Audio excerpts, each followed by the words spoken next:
l'ouverture des magasins le dimanche, pour ou contre. Bonjour et bienvenue dans Librement, le podcast.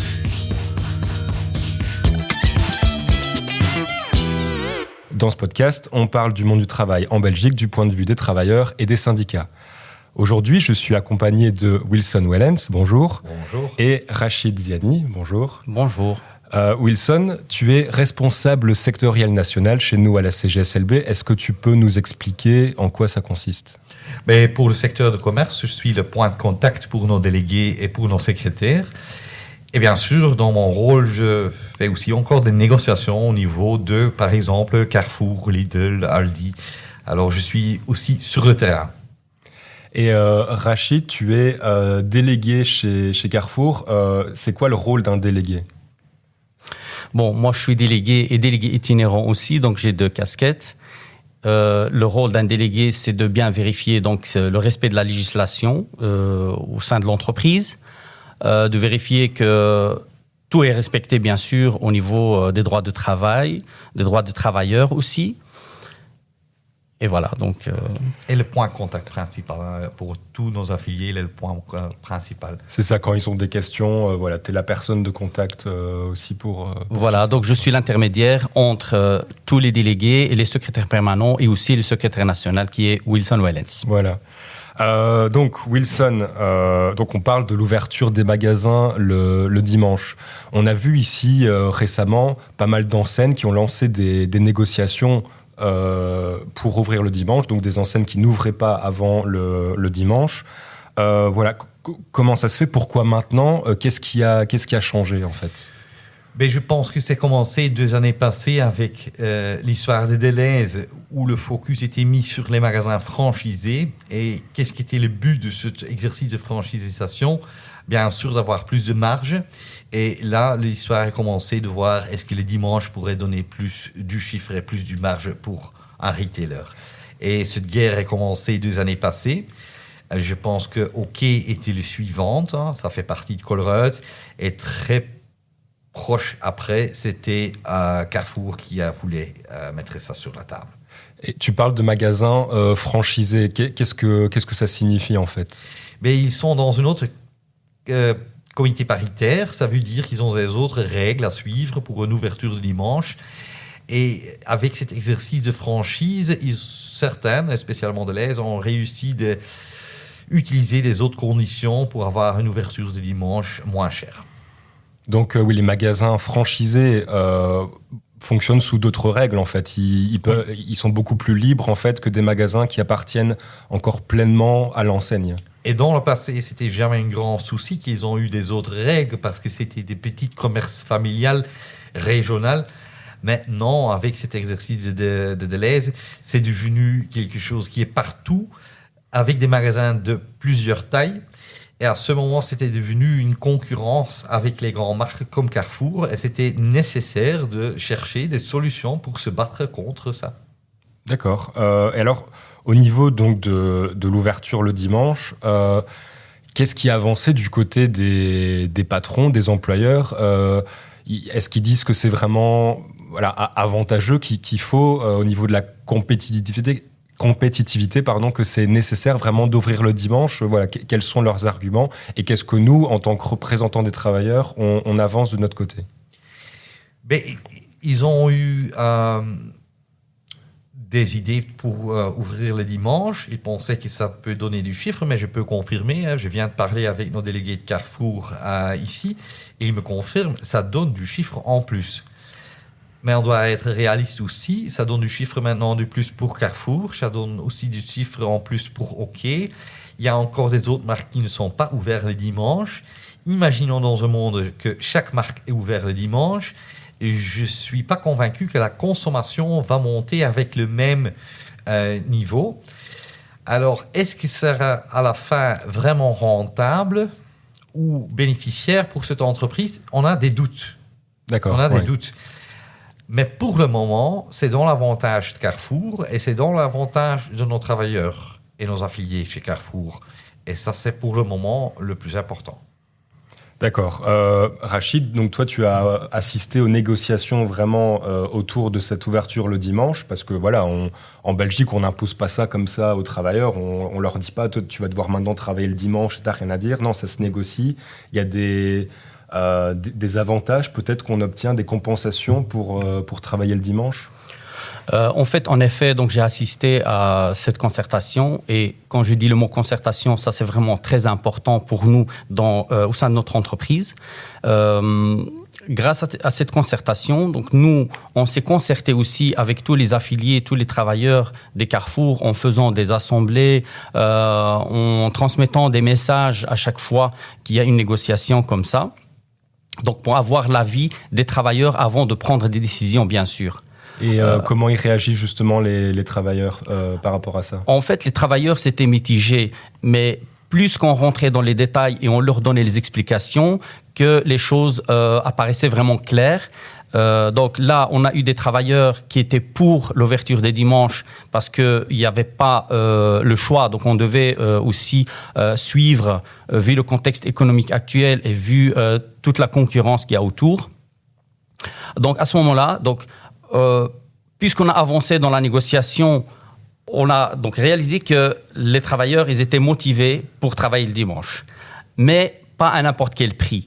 C'est-à-dire quand on a commencé à leur expliquer l'avancement des négociations, qu'il y aura des chèques repas de 1,50 € pour l'instant et que c'est sur base volontaire à 100% pour les anciens et les nouveaux engagés, ils auront une base volontaire partielle, c'est-à-dire ils ont 13 dimanches obligatoire. Avant, on était sur 26 dimanches obligatoires. On a réussi quand même à descendre à ces 13 dimanches obligatoires. Et au-delà des 13 dimanches, ceux qui souhaiteraient encore travailler plus, ils pourront le faire. On a aussi obtenu quand même un point qui était important, c'est l'augmentation à 28 heures de tous les contrats en dessous de 28. Et aussi, parfois, en faisant des heures complémentaires pour travailler le dimanche pour tous les temps partiels. Et est-ce qu'il y a des différences, disons, de réaction entre les tranches d'âge de travailleurs? Est-ce qu'il y en a qui ont plus accepté l'idée que d'autres? Franchement, je pense que tout le monde a accepté l'idée. La seule chose, c'est que, par exemple, tous les anciens, ils ont privilégié que c'est les jeunes, les nouveaux engagés, tout ça, qui travailleraient les dimanches, parce que les anciens, ça les intéressait pas, pour autant qu'ils étaient presque tous temps plein déjà. Et donc, ils ont privilégié que ceux qui ont des contrats, on va dire, précaires, qui travailleraient le dimanche. D'accord. Et alors, quand on travaille le dimanche, alors on a un autre jour de repos la semaine. Mais est-ce que ça a la même valeur? Est-ce qu'un jour de repos le dimanche a la même valeur qu'un jour de repos en pleine semaine? Ça, tout dépend d'une personne à l'autre, tout dépend de la situation familiale. Il y en a qui disent non, pour moi, le dimanche, c'est pour ma famille, c'est pour ma vie privée. Mais il y en a qui disent non, moi, je m'en fous, moi, du moment que j'ai du travail et que, voilà, donc ça n'a pas d'importance. J'aime autant un jour en plus en semaine pour mes papiers administratifs, pour tout ça. Donc, voilà, ça ne poserait pas de problème. Et alors, donc, on a un accord maintenant qui garantit une certaine compensation. Est-ce que cet accord, il est bien respecté? Est-ce que tout est bien mis en place maintenant chez Carrefour? Pour l'instant, donc c'est le début, parce que franchement, la direction hésitait beaucoup comment ça allait se passer. Nous-mêmes, syndicalement, on hésitait vraiment beaucoup, même qu'on savait déjà, parce qu'au niveau syndical, on a de l'expérience à ce niveau-là. Pour l'instant, ça pose beaucoup de problèmes par rapport aux heures, parce qu'ils n'ont pas encore donné les heures aux gens. Les heures complémentaires aussi, parce qu'on glisse les heures de la semaine vers le dimanche, et ça pose un peu de problème au niveau de la charge de travail sur la semaine. Mais la direction s'est engagée via les DS locales, comme quoi donc il faut juste laisser le temps de commencer pour voir qu'est-ce que ça va donner. Et après, on analysera et on fait une évaluation totale de la situation pour améliorer. Et je pense que maintenant, pour les chiffres sont là. Donc, ils ont démontré vraiment que sont en progression vraiment à fond. Et on verra maintenant l'évaluation, qu'est-ce que ça va donner. Donc, on est encore, en train de mettre en place tout ça. Pour le moment, les chiffres sont bons. Enfin, la clientèle se déplace, en tout cas, le dimanche. Et pour le moment, ça se passe plus ou moins bien. Pour le moment, il y a cette charge de travail qui est quand même transférée voilà, il y a un certain nombre d'heures, c'est ça que tu as expliqué, qui est transféré le dimanche, ce qui fait que pour les travailleurs qui travaillent la semaine, pas le dimanche, ils ont plus à faire peut-être pour... C'est-à-dire la surcharge de travail, elle impacte les travailleurs qui travaillent la semaine, pas le dimanche. C'est ça, ouais. Et donc, c'est ça le seul problème que nous avons pour l'instant, mais ça, on va évaluer et je pense qu'on va éviter ces problèmes dans l'avenir. Et quel a été l'impact de ces négociations sur toi en tant que délégué? Et est-ce que ta position sur la question est la même en tant que délégué, en tant que travailleur et par rapport à ta position personnelle? Donc moi, l'impact sur moi en tant que travailleur d'abord, avant tout, et en tant que délégué syndical aussi, pour moi, c'est la même chose. En fait, il faut suivre aussi. Parce que si toute la concurrence est là aujourd'hui, moi je regarde toujours au niveau national et européen et même international. Tous les commerces sont ouverts le dimanche. Moi je dois dire que je reste convaincu que le dimanche va rapporter quand même, on va gagner quand même la part du marché que notre entreprise dit toujours je l'ai perdu. Ok. Et franchement, moi, donc l'impact des négociations, il était lourd pour moi parce que c'est la première fois que je négocie à côté de notre cher Wilson. C'était la première fois. Pas moi qui était là. Non, pas du tout. Non, c'était lourd parce que franchement, parce qu'il fallait toujours expliquer à tous les affiliés, il fallait toujours dire quand ils sont contre quelque chose, on leur expliquait le pourquoi, parce que l'essentiel c'était d'aller vraiment vers l'avant et pas bloquer les négociations. C'était ça le plus important pour nous. Voilà. Okay. Oui, si je peux juste aboutir à ça, ça, c'était notre méthode. On était toujours très proche à nos affiliés, à tout le monde qui est affilié. Pas seulement les délégués, mais tout le monde qui était affilié. On a fait plusieurs mailings. On a toujours été ouvert et transparent. On a posé des questions. On a reçu du feedback qui était quand même pour la direction, parfois des points qu'ils n'ont pas en pensé. On a aidé de trouver qu'est-ce que pourraient être les problèmes dans ce processus. Oui, on doit évaluer maintenant. Bien sûr, la direction a fait aussi un investissement sans savoir si ça va apporter. Alors oui, il traîne un peu maintenant de donner les heures, mais vu les chiffres, je suis convaincu qu'on va avoir tout ce qu'on a mis sur la table de la négociation. Et j'entends, ça m'a fait plaisir, des gens qui disent, voilà, le dimanche, autre atmosphère, le client est très agréable le dimanche, moins stressé, je suis un peu plus payé, et le mercredi, je prends mon jour libre fixe et je suis là pour mes enfants. C'est ça, on est venu à la table de négociation sans dogma, sans idée fixe, mais avec une ouverture. Qu'est-ce que sont les opportunités pour les travailleurs dans un dossier autant complexe comme ça? Et on a les trouvés.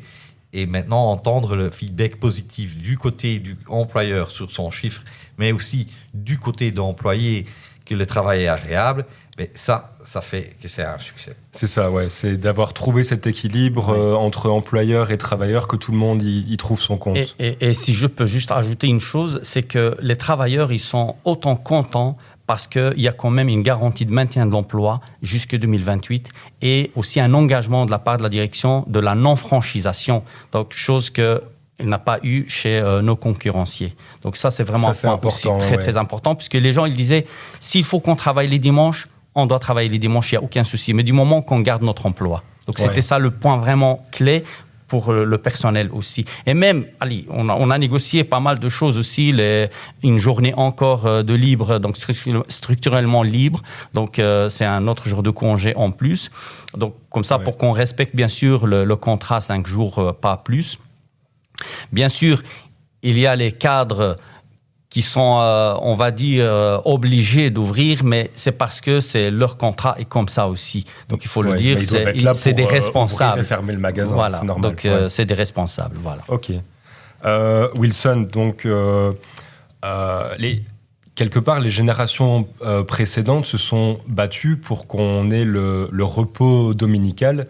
Est-ce que tu considères ça comme un retour en arrière, malgré tout, même si on a pu obtenir une certaine satisfaction des travailleurs et des employeurs? Imaginons que c'était forcé contre la volonté des gens. Ce sera un peu, comme tu dis, un aller en retour ou en arrière. Mais ici, ce n'était pas le cas. On a bien trouvé un équilibre entre les souhaits des gens, les travailleurs, et les problématiques du secteur. Est-ce qu'on était demandeur d'ouvrir les dimanches? Non. Personne spontané a dit « je veux travailler les dimanches ». Mais à l'inverse, on était forcé par le secteur, par l'économie, par les concurrents, et on a trouvé un bon équilibre et on a trouvé chaque opportunité dedans. Et on ne peut pas oublier, nos affiliés ne sont pas un seul type d'affiliés. Il y a plusieurs. Et le plus que notre structure est à l'écoute de ce genre, le plus des idées et des façons à optimiser le processus on a trouvé. Et je pense que notre syndicat est bien capable d'évoluer avec son temps. C'est ça. OK. Eh bien, merci Wilson et Rachid d'avoir partagé vos opinions et vos expériences.